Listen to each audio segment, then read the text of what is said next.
Big boss Malayalam season 7 live അപ്ഡേറ്റ്സുമായിട്ടാണ് വന്നിരിക്കുന്നത്. Wild card മത്സരാർത്ഥികൾ ഹൗസിനകത്തേക്ക് പ്രവേശിക്കുന്നതാണ് ലൈവിൽ കാണിച്ചത്.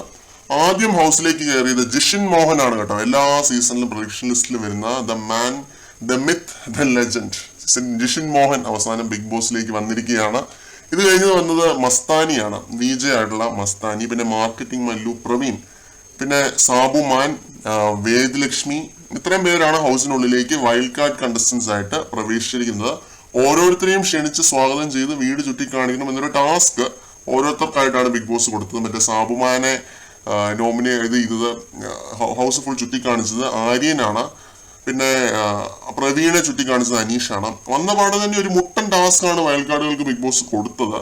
ഗ്യാങ് കൾച്ചറിനെ പറ്റി പ്രേക്ഷകരൊക്കെ പറയുന്നതിനാൽ ഗ്യാങ് കൾച്ചറിൽ കുതന്ത്രങ്ങൾ മെനയുന്ന ഒരാളെയും അത് കണ്ടിട്ടും കാണാതെ നടക്കുന്ന ഒരാളെയും പറ്റി പറയണം. പിന്നെ സേഫ് ആയിട്ട് നിൽക്കുന്ന ആളുകളെയും പറ്റി പറയണം.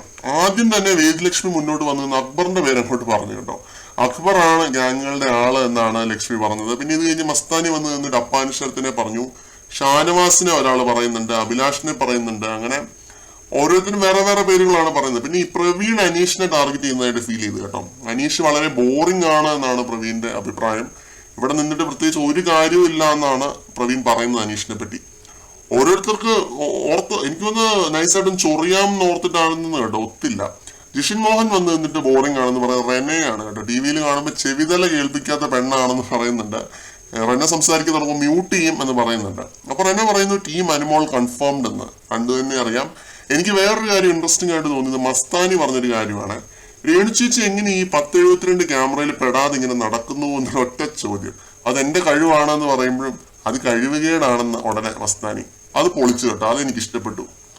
അപ്പോ ഇതൊക്കെയാണ് ലൈവിനകത്ത്. വന്ന് കയറിയിട്ടേ ഉള്ളൂ. കുത്തിത്തിരിപ്പിനുള്ള ഒരു സാധനമൊക്കെ ബിഗ് ബോസ് ഇട്ട് കൊടുത്തിട്ടുണ്ട്. ആരും ഇതുവരെ കൊത്തിയിട്ടൊന്നുമില്ല.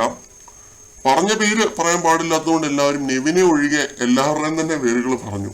ഫസ്റ്റ് ഡേ ഒന്നും ടാസ്കിനെ ടാർഗറ്റ് ചെയ്ത് വെച്ചിട്ടൊന്നും നമുക്ക് അങ്ങനെ പറയാനൊന്നും പറ്റത്തില്ല. അങ്ങനെ ടാർഗറ്റ് ചെയ്ത് ഗെയിം കളിച്ച് ജയിച്ചു അങ്ങനെയൊന്നും പറയാൻ പറ്റുന്ന ഒരു ഗെയിമേ അല്ല ബിഗ് ബോസ്. ഇത്രയും ഒരു 3 വർഷം റിവ്യൂ ചെയ്തതിന്റെ ഒരു ഇതിൽ പറയുകയാണ്. അതുകൊണ്ട് ഇതെല്ലാം മാറി മറിയും. ഇവർ ഈ ടാർഗറ്റായിട്ട് കാണുന്നവരും ഒക്കെ മാറി മറിയും. അഭിപ്രായങ്ങളും അഭിപ്രായ വ്യത്യാസങ്ങളും ഉണ്ടാവുമ്പം ഓരോരുത്തരെയും പറ്റി കംപ്ലീറ്റ് ഡിഫറെന്റ് ആയൊരു പേഴ്സ്പെക്റ്റീവ് ഉണ്ടാവാൻ ചാൻസ് ഉണ്ട്. ഓരോരുത്തർക്കും ഈ വന്ന 5 പേർക്കും തന്നെ വേറെ വേറെ പേഴ്സ്പെക്റ്റീവ്സ് ഉണ്ടാവാൻ സാധ്യതയുണ്ട്. ഇതിപ്പോ ഏകദേശം എല്ലാവരും തന്നെ പറഞ്ഞത് ഒരു ഓഡിയൻസ് ഒപ്പീനിയൻ ആണ്. പുറത്തിരുന്ന് ഷോ കാണുന്ന ഒരു പ്രേക്ഷകൻ പറയുന്നത് എന്താണോ അത് തന്നെയാണ് പറഞ്ഞത്. ഇപ്പോൾ ലൈവിൽ നെവിന് ബിഗ് ബോസ് ഒരു ടാസ്ക് കൊടുത്തിരിക്കുകയാണ്. കൂടുതൽ അപ്ഡേറ്റുകളുമായിട്ട് നമുക്ക് വീണ്ടും കാണാം.